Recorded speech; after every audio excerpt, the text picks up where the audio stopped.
오늘 여러분에게 그 어느 때보다도 하나님의 그 은혜가 흘러 넘치시기를 예수 그리스도 이름으로 축원합니다.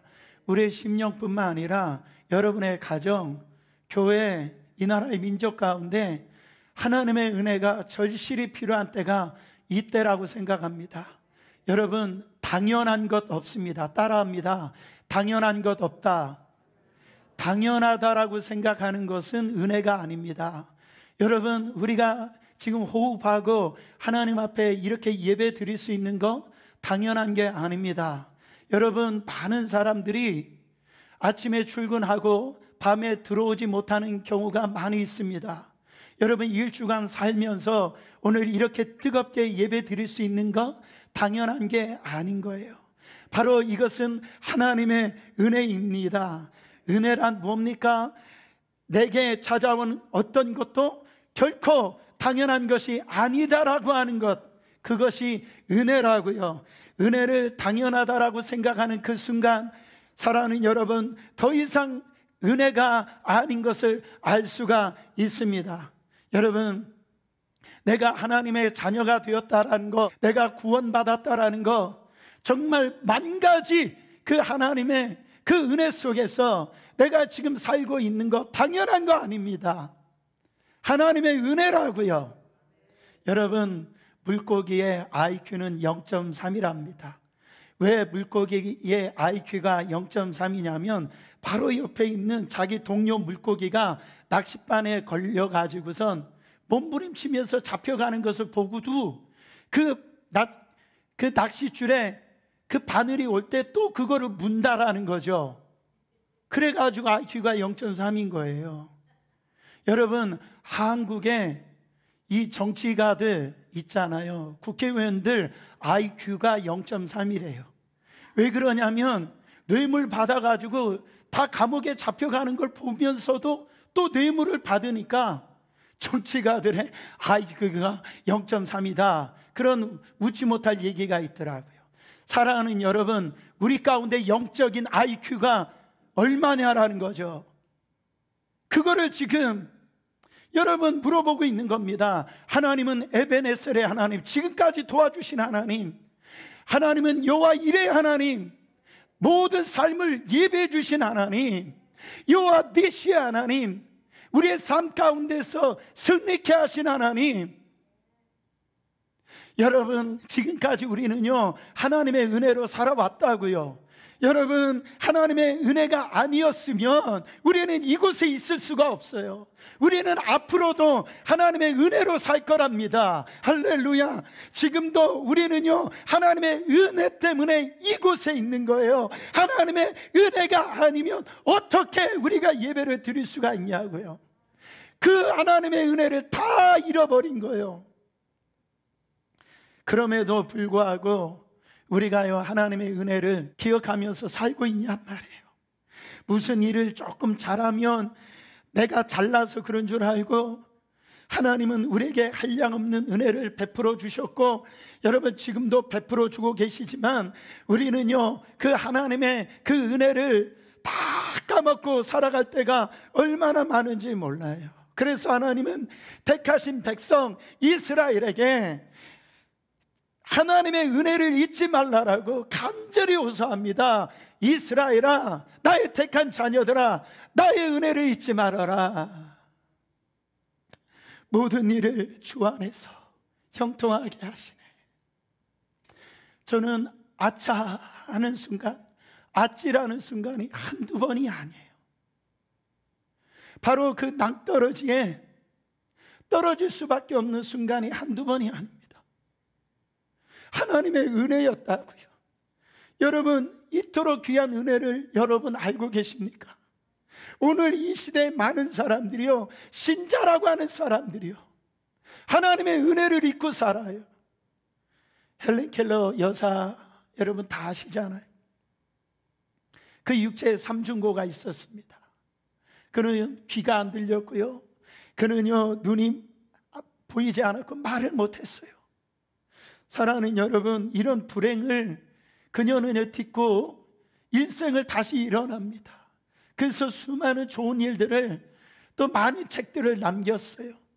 한 기자가 이 헬렌 켈러에게 어느 날 물어봅니다. 이런 육체의 고통과 함께 한평생 살아왔는데 당신은 하나님을 원망해 본 적이 없으십니까? 그때 헬렌 켈러 여사가 빙그레 웃으면서 하는 말이, 제가 하나님으로부터 받은 은혜를 헤아리는 것만으로도 시간이 없는데, 그리고 하나님에 대한 감사하는 것으로도 부족한데 어찌 원망할 시간이 있겠습니까? 감사하고 그 은혜를 기뻐하는 것만으로도 시간이 부족합니다. 여러분, 바로 은혜를 아는 사람이죠. 믿음의 사람입니다. 성도 여러분, 사탄은요 우리에게 은혜 없이도 살 수 있다라고 그렇게 속삭입니다. 바로 은혜가 아니어도 얼마든지 내 힘으로 살 수 있다라고 얘기합니다. 내 능력으로 살 수 있다라고 생각합니다. 은혜 없이도 살 수 있다라고 사단은 우리 가운데 얘기한다라는 거예요. 여러분, 은혜가 뭡니까? 하나님이 우리 가운데 말씀하신 은혜가 뭡니까? 성경 전체로 보면 은혜라고 하는 것은 죄인을 의인되게 한 것이 바로 은혜예요. 자격 없는 자를 바로 자격을 베풀어 주셔서 바로 내가 구원의 자녀가 된 것이 은혜라고요. 바로 탕자와 같은 아버지를 얘기합니다. 돌아온 탕자, 돌탕 아시잖아요. 탕자는요 세상적으로 볼 때는 너는 죽어야 될 인생이야, 파렴치한 인생이야, 바로 끝날 인생이야. 그러나 은혜는 뭡니까? 그 아버지라고요. 자녀의 신분을 회복하고 잔치를 열어주고 말할 수 없는 하나님의 그 놀라운 축복을 내려주시는 그게 은혜라는 겁니다. 본문 9절에 사도 바울은 뭐라고 얘기합니까? 그 은혜를 기억해 보니까 나는 사도 중에 지극히 작은 자라 내가 하나님의 교회를 핍박하였으므로 사도라 칭함을 받기에 감당치 못할 자로다. 나는 과거가 말할 수 없이 더러운 자라는 거예요. 내가 이런 사도라고 하는 말을 듣지만 나는 이런 사도가 될 수 없는 그런 자였다. 나는 하나님의 교회를 핍박한 자였고 하나님을 믿는 바로 그 믿는 자들을 옥에도 갇히고 또한 스데반을 죽이는데 앞장섰던 자가 나는 살인자였다, 나는 보행자였다, 악한 자였다. 나는 과거를 생각만 하면은 나는 어디 내세울 것이 없는 그런 망한 자였다. 그런데 뭐라고 얘기합니까? 나는 죄인 중에 괴수였던 나를, 주님, 나는 만삭되지 못한 그런 사람이었던 나를 바로 내가 제일인 줄 알고 그렇게 교만하고 거만하고 그랬던 나를 하나님이 나를 사도로 불러주셨다. 그 은혜가 얼마나 큰지 상상할 수가 없다라는 거예요. 그래서 10절에 뭐라고 얘기합니까? 그 한 구절에 은혜라고 하는 단어가 3번이나 나옵니다. 내가 나의 된 것은 하나님의 은혜로 된 것이니 내게 주신 그의 은혜가 헛되지 아니하여 내가 모든 사도들보다 더 많이 수고하였으나 내가 한 것이 아님이랍니다. 오직 나와 함께 하신 누구? 하나님의 은혜다. 내가 이렇게 당신들이 볼 땐 내가 이렇게 수고하고 애를 쓰고 대단한 것 같지만은 이거 내가 한 게 아니다라는 거예요. 나의 힘으로 할 수가 없었다라는 거. 이 모든 것은 나와 함께 하셨던 하나님의 은혜였습니다. 은혜였습니다. 여러분, 그 은혜가 없었다면 지금 내가 이 자리에 설 수 없었다라는 거죠. 이렇게 쓰임받지 못했을 거라는 겁니다. 그래서 첫 번째로 하나님의 은혜를 기억하라는 거예요.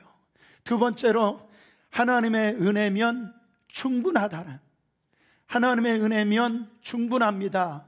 그 은혜는 부족함이 없어요. 시편 123편에 보면 다윗이 이런저런 일로 멸시당하고요, 핍박당하고요, 오해당하고요, 억울함을 당합니다.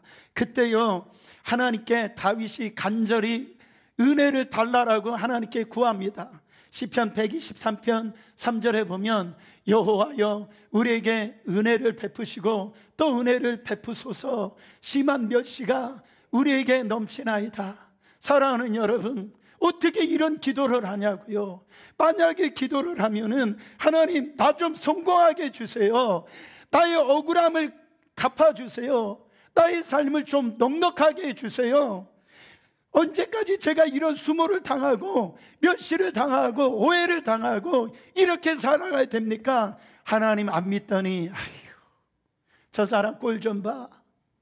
어떻게 언제까지 이렇게 살아야 됩니까? 하나님 나 좀 성공하게 해주세요. 그래서 저들의 코를 납작하게 해주세요. 저들이 나한테 무릎 꿇고 바로 빌게 그렇게 좀 해주세요. 이렇게 기도해야지 어떻게 하나님의 은혜를 구하냐 말이에요. 정말 사람들의 멸시와 조롱 때문에 그런 상처가 크다면 여러분 바로 하나님 앞에 나의 어떤 구함을 아뢰는 것이 기도 아닙니까? 근데요 무슨 은혜는 무슨 은혜냐 말이에요. 내 환경이 지금 오해받고 핍박받고 원망받고 억울함이 있는데 이게 무슨 은혜냐 말이에요. 은혜가 필요한 사람은 나를 갖다가 이렇게 공격하고 나에게 억울함을 갖다 주고 나를 오해하는 사람, 그 사람이 은혜가 필요하지. 경건하고 하나님의 뜻대로 살려고 하고 하나님 앞에 엎드리는 나에게 무슨 은혜가 필요하냐 말이에요. 저들에게 하나님이 은혜를 주셔가지고 하나님이 회개케 만들어 주셔서 저 억울함을 받는 자에게 무릎 꿇게 만드는 것이 그게 은혜 아니냐 말이에요. 우리가 생각할 때는. 근데 다윗은 그게 아니다라는 거예요. 하나님 내게 은혜가 필요하다라는 거예요. 다른 어떤 것보다도 은혜만 있으면 나는 충분하다라는 거예요. 우리에게 어떤 어려움이나 이런 고난이 올지라도 여러분 우리에게 필요한 것은 우리가 더 잘 돼가지고 나를 무시하는 사람, 나를 갖다가 정말 공격하는 사람, 내가 정말 저 코를 납작하게 해줘야 되겠다. 하나님 진짜 능력의 하나님 맞으시죠? 축복의 하나님 나에게 보여주세요. 여러분 어떤 시험과 어려움이 오든 우리가 구해야 될 것은 하나님의 은혜라고요. 은혜면 됩니다. 왜 그런가 하면 그 사람이나 나나 똑같이 은혜가 필요한 사람이라는 거예요. 보세요. 하나님을 잘 믿는 사람, 경건한 사람을 멸시하고 조롱하고 억울함을 갖다 주고 비판하는 사람들 죄가 크지요. 근데 성경은요 그럼 너는 아니냐라는 거예요.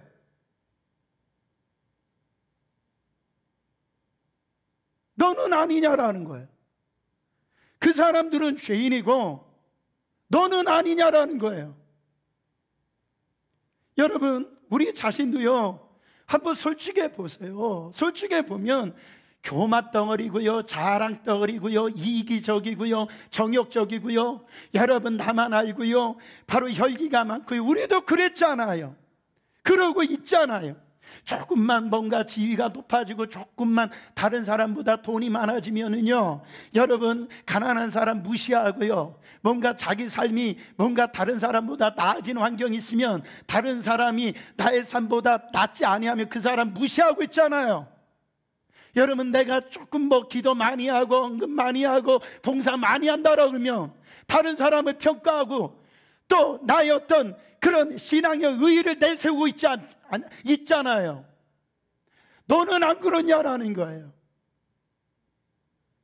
여러분 저는요 우리가 나에게 멸시와 조롱하는 사람들을 보면서 그 사람의 죄를 내가 깨닫게 되면서 내 자신도 똑같구나, 나도 회개가 필요한 사람이구나. 이 말은 뭡니까? 주님 저도 은혜가 필요해요. 혹시 지난 한 주간 마음이 상하고요, 억울한 일 당하고 속상한 일 당하고 내가 하나님 뜻대로 살려고 기도하고 몸부림쳤는데 다가오는 것은 그것이 모욕이고 또한 다가오는 것은 억울한 일이고 손가락질 당한 일이고 그런 환경 속에 있는 분들이 있습니까? 여러분, 그런 것을 당하는 여러분 스스로가 은혜가 필요한 자임을 주님은 지금 말씀하고 있는 거예요. 여러분, 모든 상황은요, 은혜가 넘치면 다 이길 수 있습니다. 중국에 유명한 목사님, 워치만리 목사님이라는 분이 계십니다. 여러 가지로 신학적으로 제가 말씀드리려고 하는 것이 아니라, 이 워치만리 목사님이 정말로 몸이 너무 아파가지고 이 사경을 헤매는 그런 가운데 하나님께 기도했답니다. 하나님, 내 병을 좀 고쳐주세요. 그랬더니 하나님께서 말씀하시기를 사도 바울처럼 내 은혜가 내게 족하다, 그렇게 말씀하시는 거예요. 이 워치만리 목사님 너무 그 말씀에 서운해가지고 안 되겠다 해서 금식하고 기도했대요. 근데 그 밤에 꿈을 꾸는데, 환상을 보는데요, 그 양쯔강에 물이 이렇게 흐르는데, 이 워치만리 목사님하고 거기 있는 사람들이 배를 타고 이렇게 떠내려 가고 있는데, 거기 떠내려 가는데 보니까 바위가, 큰 바위가 그 위에 솟아났다라는 거죠. 워치만리 목사님이 그것을 보니까 배가 그 바위에 부딪혀 가지고선 이제는 다 죽게 생겼는 거예요. 그래서 꿈에 목사님이 하나님, 저 바위를 좀 치워주세요, 없애주세요, 우리가 다 죽겠습니다, 이렇게 기도했대요. 그랬더니 어떻게 하나님이 역사를 해주셨냐면, 그 바위보다 더 많은 물을 갖다가 부어주셔가지고 그 바위를 뛰어넘게 배를 만들어 주셨다라는 거죠. 이 워치만리 목사님이 잠에서 깨어나가지고 하나님 감사합니다, 이거군요. 하나님이 내게 주신 말씀이구나.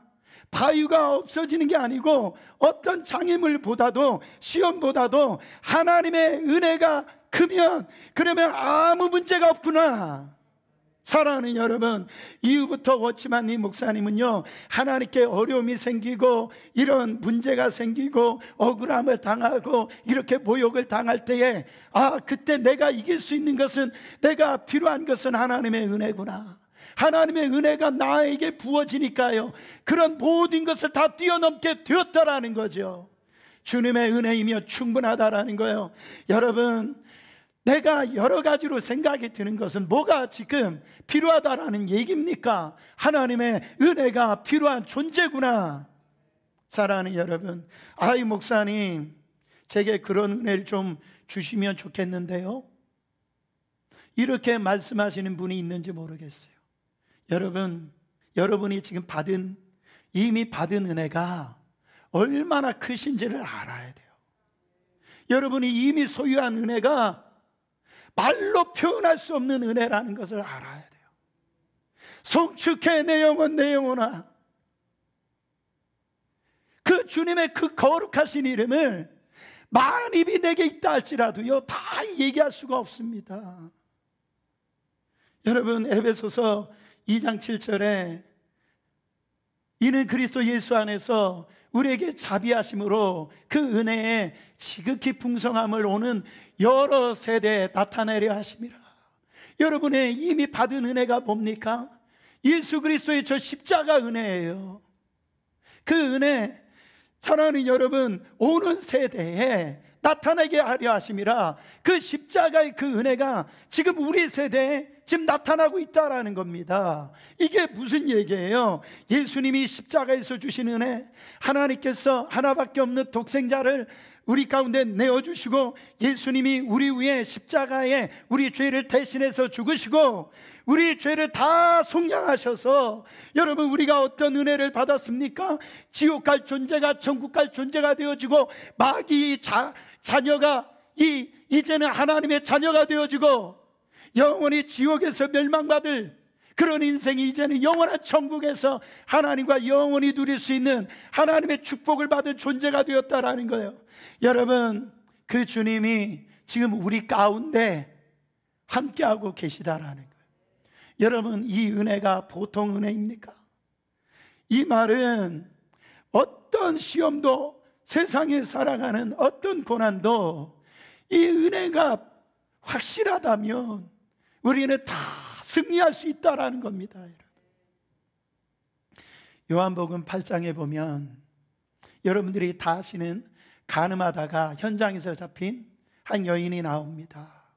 그래서 거기에 바리새인들 뿐만 아니라 서기관들이, 종교 지도자들이 이제 또한 합세해가지고 사람들이 돌을 들고선 이 여자를 갖다가 죽이려고 해요.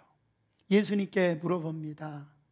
모세는 이런 여자를, 모세라고 하면 율법은 이런 여자를 돌로 쳐 죽이라고 하는데 당신은 뭐라고 얘기하실 겁니까? 이렇게 물어봐요. 그때 예수님께서 뭐라고 얘기하십니까? 그 돌 들고 있는 그 자기는 율법을 지켰다라고 생각하는 그 사람들에게, 자기는 잘났다라고 하는 사람에게, 자기들은 정말로 죄가 없는 줄 아는 그 사람들이 뭐라고 얘기합니까? 죄 없는 자가 돌로 쳐라. 여러분, 그 말이 그 사람들의 가슴을 쳤어요. 그들은요, 들고 있던 돌 하나하나를 땅바닥에 던지고 떠나갑니다. 예수님이 뭐라고 말씀합니까? 요한복음 8장 10절에 너를 고발하던 자들이 어디 있느냐? 너를 정죄하던 자가 지금 있느냐? 그 여인이 말하니까 없습니다. 없습니다. 나도 너를 정죄하지 않노라. 가서 다시는 죄를 범하지 말아라. 그 여인은 살았다라는 겁니다.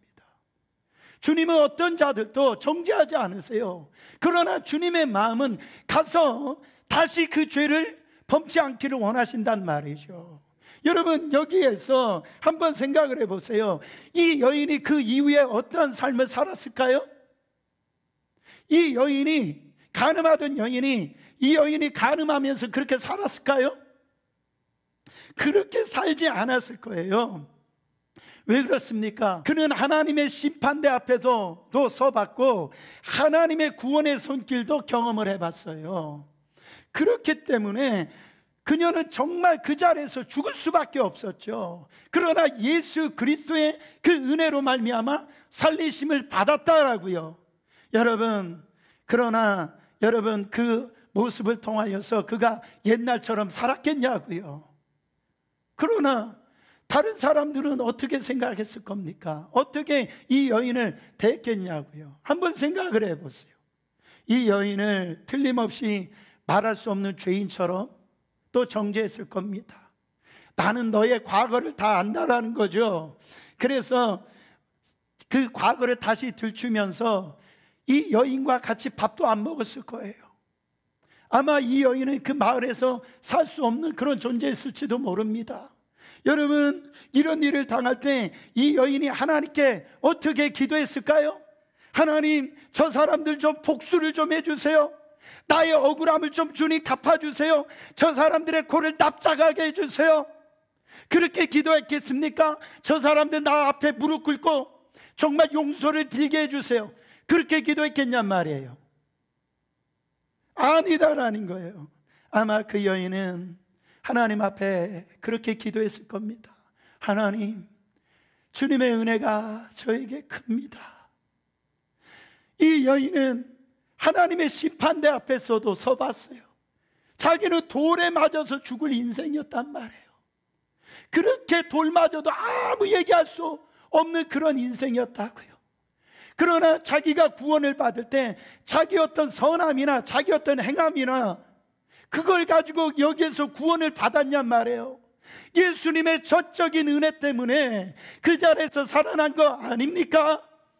사랑하는 여러분, 그 은혜를 받고 받는데 다른 사람이 나를 모욕한들, 다른 사람이 나를 오해한들, 다른 사람이 나를 억울하게 한들, 하나님의 은혜로 인하여서 여러분, 그거하고 비교할 수 없는 하나님의 은혜를 받았기 때문에 나는 승리한다 말이에요. 그 은혜로 나는 충분하다란 말이죠. 여러분, 그 은혜를 받고 여러분, 우리 가운데 항상 고백이 뭡니까? 주님이면 충분합니다. 수억만 불을 갖다 준다 할지라도 주님이면 충분합니다. 그 고백을 하게 되는 거예요. 하나님의 은혜입니다. 얼마나 크고 놀라운지 그거를 지금 우리를 누리고 있는 거예요, 여러분. 십자가에서 하나님의 그 심판, 그리고 하나님의 놀라운 용서와 자비를 경험한 사람은요, 더 이상 나를 잘 살게 해주세요, 나를 성공하게 해주세요, 저 사람 복수하게 해주세요, 그 사람 나에게 무릎 꿇게 해주세요, 그런 기도 안 합니다. 주님, 주님의 은혜가 나에게 충분해요. 그 은혜로 인해서 나는 모든 싸움에서 다 승리를 하게 되어지는 겁니다. 그러므로 저는요, 하나님 앞에 기도할 때마다 야, 은혜 없이는 안 되는구나. 제가 우리 교육자들과 그거를 나눴어요. 저희 교육자들이 그러더라고요. 목사님, 저희들 열심히 할게요. 제가 그랬어요. 열심히 해서는 안 된다. 제가 과거를 볼 때 저도 열심히 한다라고 했고 노력한다라고 했지만은 그거 가지고 안 되더라. 하나님의 은혜가 없으면 안 되더라. 하나님의 은혜의 손길이 없으면 안 되더라. 은혜 받자 우리가. 제가 그렇게 나눴어요. 담임 목사로서 지금까지 제가 이렇게 목회하면서 정말 아찔한 순간이 한두 번이 아닙니다. 근데 이만큼 그래도 하나님께서 저와 함께 하신 것은 다 하나님의 은혜였지, 그 은혜가 아니었으면 우리 교회도 마찬가지입니다. 그 은혜가 아니었으면 지금 30년간 있을 수가 없었어요. 여러분, 우리의 인생도 마찬가지입니다. 하나님의 은혜의 손길이 있었기 때문에 그래도 이만큼 하나님 앞에 사람 구실하면서 살고 있는 거예요. 여러분, 이따금씩 어떤 사람이 잘못했을 때 저에게 그런 얘기 하시는 분들이 있어요. 왜 그 사람 잘못했다라고 얘기하지 않냐 말이에요. 그 얘기하는 분들이 있어요. 잘못한 것을 잘못했다라고 말하는 것을 중요합니다. 네, 또 그래야 할 때가 해야죠. 그러나 우리가 항상 기억해야 될 것은 뭐냐면 나도 하나님의 은혜가 필요한 사람을 인정하라는 거예요. 이 말이 뭡니까? 마치 자기는 하나님의 은혜가 필요 없는 사람인 것처럼 생각하고 저 사람만 하나님의 은혜가 있는 것처럼 얘기하지 말라라는 거예요. 사랑하는 여러분, 그게 오만한 자고 교만한 자입니다. 형들에게 버림을 받고요, 사지에 내몰리고, 그리고 노예 신분으로 있다가 감옥살이까지 억울하게 감옥살이를 합니다. 그 17년이나. 누굽니까? 요셉이에요. 생각을 해보세요. 그의 마음이라든지 그의 삶은 얼마나 억울함이 많겠어요. 자기 형들이 자기를 팔았으니까 인격이 얼마나 왜곡되었겠냐 말이죠. 인간적으로 생각하면 복수심으로 가득 찼을 겁니다. 그렇지 않아요? 근데요, 그럼에도 불구하고 요셉은 형들을 정말로 이 기근으로 인하여서 자기 앞에 찾아왔을 때 어떻게 했습니까? 그 형들을 살리고 그의 식속들까지 다 살리는 걸 볼 수가 있습니다. 여러분, 요셉이 어떻게 이렇게 정말로 용서를 베풀고 사랑을 베풀 수가 있었어요? 그는요, 이렇게 얘기합니다. 창세기 39장 23절에 여호와께서 요셉과 함께 하심이라 여호와께서 그를 범사에 형통하게 하셨더라. 다른 이유가 아니었어요. 하나님이 그와 함께 하셨기 때문에, 그와 동행하셨기 때문에 자기 힘으로는 용서할 수도 없고 자기 인간적으로 복수할 수밖에 없지만은 하나님이 늘 함께 해주시는 게 믿어지니까 그게 은혜 아닙니까? 우리의 삶 가운데서 하나님이 함께 해주시는 게 그게 은혜 아니냐고요. 그 은혜를 받고 보니까요, 다 용서가 되는 거예요. 다 복수심을 극복하게 되어지는 거예요. 다 축복이 되어지는 거예요. 그래서 하나님의 은혜로 말미암아 요셉이요, 하나님의 위대한 하나님의 사람으로 쓰임 받은 거라고요. 여러분, 우리가 은혜가 필요하다고요. 그 사실을 여러분 기억하시고 은혜가 있으면 충분하다라는 거예요. 마지막으로 은혜가 헛되지 않게 살라라는 겁니다. 은혜가 헛되지 않게 살아라. 다윗이 사울 왕으로부터 받았던 그 무서운 질투, 시기. 다윗은요 사울 왕의 사위예요. 그리고 그가 했던 것은 정말 이스라엘을 골리앗 앞에서 그 전쟁에서 승리하게 만드는, 어떻게 보면 이 다윗이 행한 일은요 정말 이 사울이 생각할 때는 칭찬받을 마땅한 일이에요. 근데 사울의 인생이 어떻게 됐습니까? 도망자 인생이 돼버린 거예요. 그는요 인생을 토굴에서 살았어요. 여러분, 그가 뭔가 잘못하든지 뭔가 나쁜 일을 하고선 그렇게 쫓김을 당하면 억울하지는 않죠. 그러나 여러분들 시편을 읽어보세요.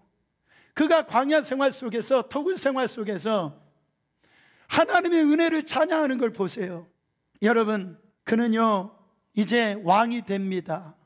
왕이 됐다라는 건 뭡니까? 이제는 복수할 수 있는 힘이 있는 거예요. 이제는 저 사울 왕, 그 왕가에 있는 모든 자녀들을 이제는 다 죽일 수 있는 파워가 생긴 겁니다. 다윗이요 왕이 되고 난 다음에 어떻게 했습니까? 복수를 했습니까? 아니에요. 다윗이 어떻게 했습니까? 다윗이 요나단과 맺은 그 언약으로 인하여서 바로 은혜 베풀기 위해서, 여러분, 사울 집안의 가족들 중에 내가 거두어 드릴 그런 사람이 없느냐 신하들에게 이 얘기를 합니다. 사무엘상 20장 14절부터 17절입니다. 너는 나의 사는 날 동안에 여호와의 인자를 내게 베풀어서 나로 죽지 않게 할 뿐 아니라 여호와께서 너 다윗의 대적들을 지면에서 다 끊어버리신 때에도 너는 내 인자를 내 집에서 영영히 끊어버리지 말라 하고, 이에 요나단이 다윗의 집과 언약하기를 여호와께서는 다윗의 대적들을 치실지어다 하니라. 요나단이 다윗을 사랑함으로 그로 다시 맹세케 하였으니 이는 자기 생명을 사랑과 같이 그를 사랑함이었더라. 요나단이요 사울의 아들인데 사울의 왕권을 이어받을 자가 이 요나단이었어요. 그러나 요나단이 다윗을 보니까 하나님의 은혜가 임한 자가 다윗이에요. 하나님의 기름 부으심이 임한 자가 다윗이에요. 그러면서 이 요나단은 자기가 죽고 난 다음에 자기의 가문을 정말 지켜달라고 다윗에게 요청을 합니다. 그러면서 다윗에게 그가 어렵고 힘들 때마다, 죽을 위험의 환경 때마다 이 요나단으로 인하여서 다윗이 살리심을 받습니다. 하나님의 은혜를 받아요. 여러분, 그 요나단의 그 언약으로 인해서, 그 힘들고 어려운 그 순간에 하나님의 그 은혜로 인하여서 다윗이 왕이 되는 거예요. 여러분, 다윗은요 요나단의 이 언약의 요청에 따라서 바로 이 요나단과 언약을 맺은 그것으로 인해서 여러분 은혜를 베풀려고 하는 거예요. 그러면서 오늘 말씀에 뭐라고 얘기합니까? 다윗이 찾습니다. 거기에 찾아보니까 요나단의 아들 무비보셋이 있는 거예요. 이 무비보셋은 사울 왕의 손자입니다. 그는 그 육신이 온전하지 않았어요. 다리를 저는 그런 장애인이었어요. 다윗이 신하를 불러서 그 무비보셋을 찾아오라고 합니다. 그 무비보셋이 다윗의 왕 앞에 엎드리는 거예요. 그때 다윗이 이 무비보셋에게 그렇게 물어봅니다. 무비보셋이여, 그의 이름을 부르는 거예요. 여러분, 이름을 부른다라는 것은 그 사람의 인격을 세워주는 거예요. 여러분, 특별히 어머니들은 이제 아이를 낳고요 살다 보면 이름이 사라진대요. 누구 엄마? 이렇게 돼버리는 거예요. 여러분, 그래서 이 이름을 불러주는 것이 좋다라고 그렇게 얘기들을 하더라고요. 여러분, 무비보셋은요, 그 이름이 뭐냐 물어볼 때 뭐라고 얘기하냐면, 보소서 당신의 종입니다. 이 말이 뭡니까? 지금요, 이 무비보셋은 부들부들 그 다윗 앞에서 떠는 거예요. 왜요? 이 다윗이 나를 죽이려고 하는구나. 자기는 사울의 손자이기 때문에 지금까지 자기 이름이 있었지만은 이름이 없이 그렇게 사는 거예요. 숨어서 사는 거예요. 지금 살아도 사는 인생이 아니었던 거예요. 그런 인생이었던 거예요. 여러분, 우리도요, 무비보셋과 같은 인생 아니었습니까? 이름 없이 살던 우리를 하나님이 우리의 이름을 불러주셨다고요. 보세요, 우리는 무명한 자였어요. 하나님이요, 우리를 부르실 때 신분이 중요한 것이 아니에요. 우리의 부가 중요한 게 아니에요. 우리의 어떤 위치가 중요한 게 아니에요. 하나님이 우리를 불러주셨을 때 내 이름을 창세 전에 정말로 하나님 우리를 만드실 때 그 어머니의 이 뱃속에 있기 전에 하나님은 하나님의 손바닥에 우리의 이름을 새겼다라고 그랬어요. 그 이름을 불러주셔가지고 우리가 지금 하나님의 자녀가 된 게 아닙니까? 다윗은요, 그 무비보셋을 거두어서 자기 집의 식구들과 함께 또 무비보셋 자녀들과 함께 식사를 하게 줬어요. 그리고 원래 가지고 있던 땅도 다 줍니다. 여러분, 이 다윗이 이렇게 한 이유가 뭡니까? 그는 하나님의 은혜가 아니었으면 왕이 되지 못했다라는 거죠. 두 번째는 바로 이 요나단이 나에게 베풀어 준 그 은혜를 받고 보니까 그 은혜가 기억나고 생각나니까 자기의 삶도 은혜를 베풀고 은혜를 나눠주고 내가 은혜 받은 자의 삶으로 내가 살아가야 되겠다라고 하는 이 삶이 돼버린 거라는 거죠. 여러분, 무비보셋이 다윗으로부터 받았던 은혜는 무엇을 연상합니까? 하나님께서 우리에게 주셨던 은혜, 하나님께서 나에게 베풀어 주신 그 은혜를 연상하는 거예요. 여러분, 우리가 예수 믿었다라는 거 다시 한 번 더 생각해 보자고요. 그냥 겨우 저주를 겨우 면한 것이 아닙니다.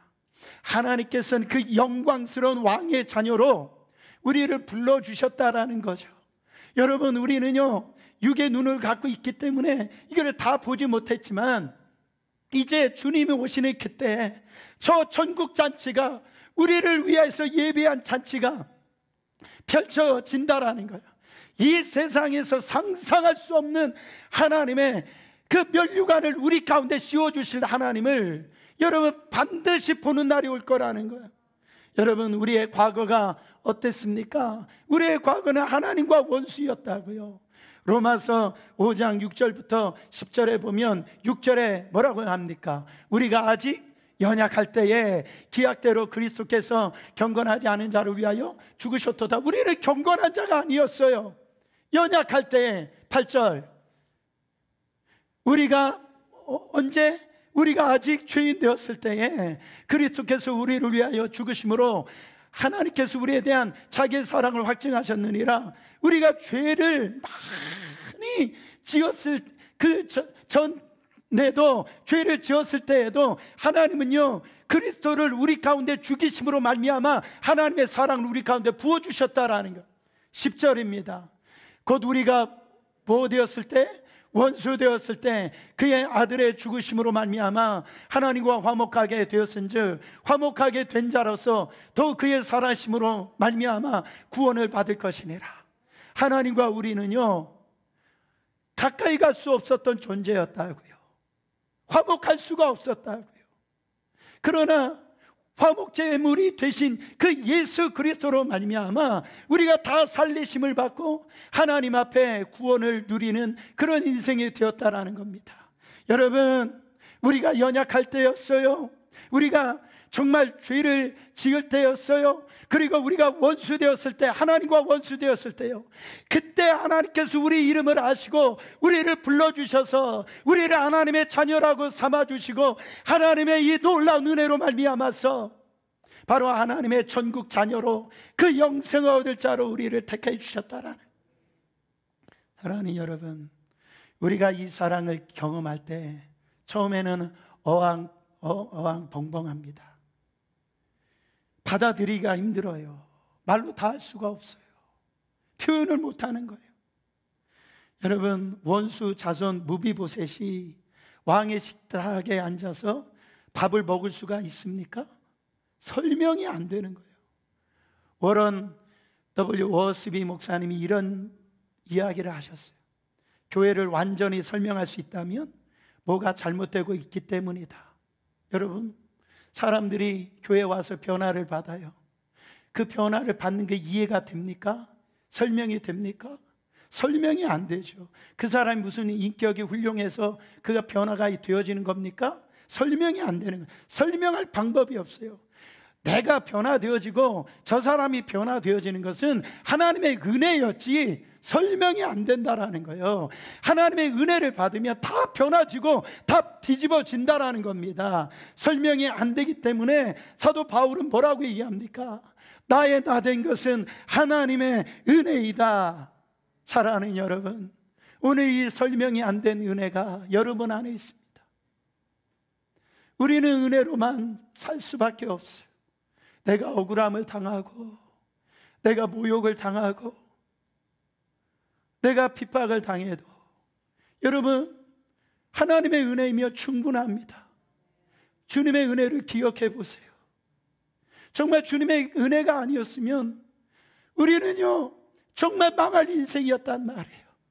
하나님의 그 은혜로 인하여서 내가 하나님의 자녀가 되어지고 정말 하나님 앞에 이렇게 영광스러운 그분 앞에 오늘 또 예배할 수 있는 그런 인생이 되었다라는 거예요. 사랑하는 여러분, 이 은혜가 분명하면 모든 영적 싸움에서 승리합니다. 이 은혜로 여러분 모든 환난을 이기시고 우리의 삶에 다시 한 번 더 하나님의 은혜로 말미암아 풍성한 하나님의 역사를 경험하는 여러분 되시기를 예수 그리스도 이름으로 축원합니다.